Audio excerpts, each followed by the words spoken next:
"Sir, can I buy a dad?" The tiny voice came from below the desk, stopping the room cold. The assistant froze mid-sentence, the clicking of the executive's pen ceased, and the air in the massive glass-paneled office shifted.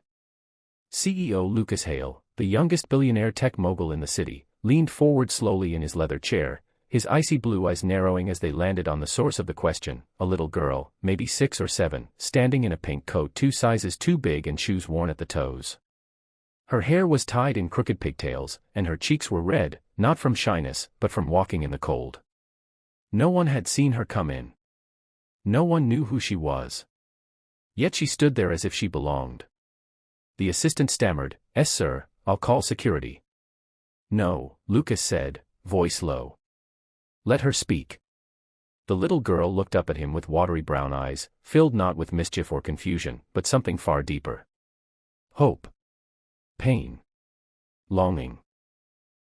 "I have $6, she said, holding out crumpled bills and coins in her tiny hands. "And I can clean, and I don't eat a lot. I just need a dad." Lucas's entire boardroom, just moments before buzzing with strategies and projections, now stood silent as statues. His assistant's hand hovered near her phone, not moving. And Lucas, who hadn't felt anything real in years, was staring at this little stranger as if she'd pulled the floor out from under him. He slowly rose from his chair and walked around the desk, kneeling before her. "What's your name?" "Ellie." "Where's your mom?" "She's in the hospital. The doctor said she might not wake up." Lucas felt a jolt in his chest. A distant memory flickered in his mind, of a hospital room, a woman's hand going cold in his own, and a nurse saying, "I'm sorry." Ellie sniffled. "I heard you're really rich. That means you can afford a dad, right?"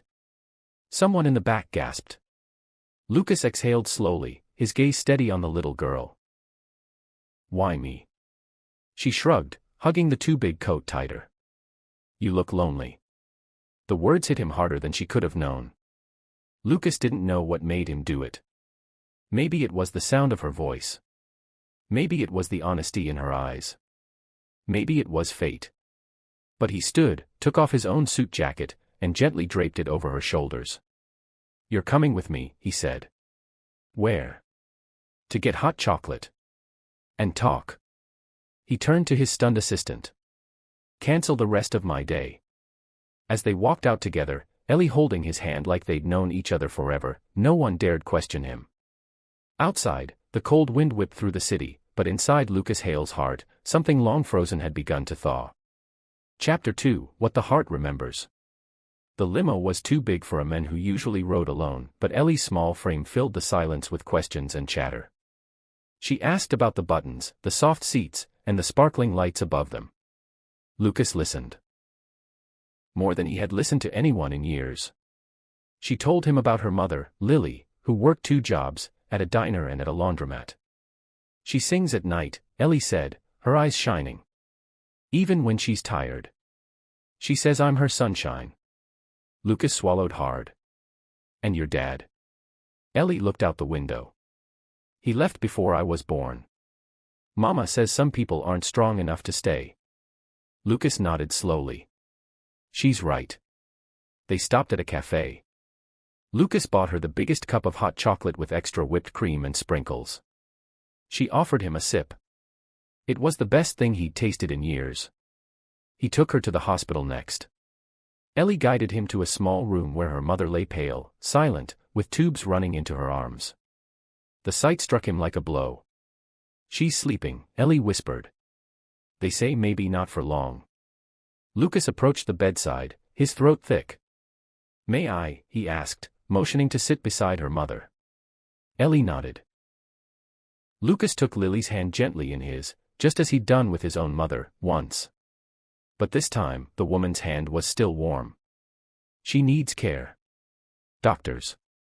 The best," he said, more to himself than Ellie. "She's going to get it." He turned to Ellie. "You don't have to buy a dad, sweetheart." She blinked. "I don't."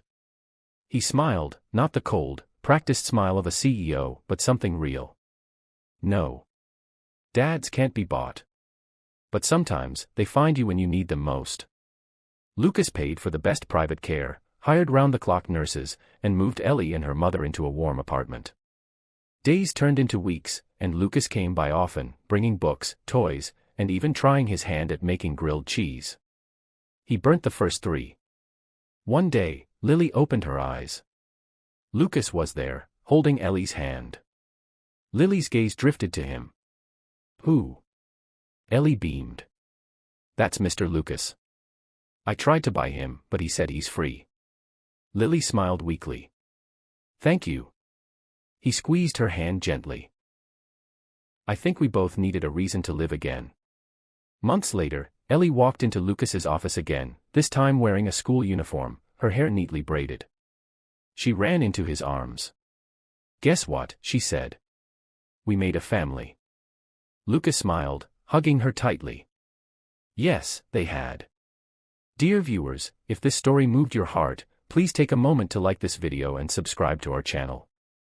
Your support helps us share more beautiful stories like this. Because sometimes, love finds you when you least expect it, and changes everything.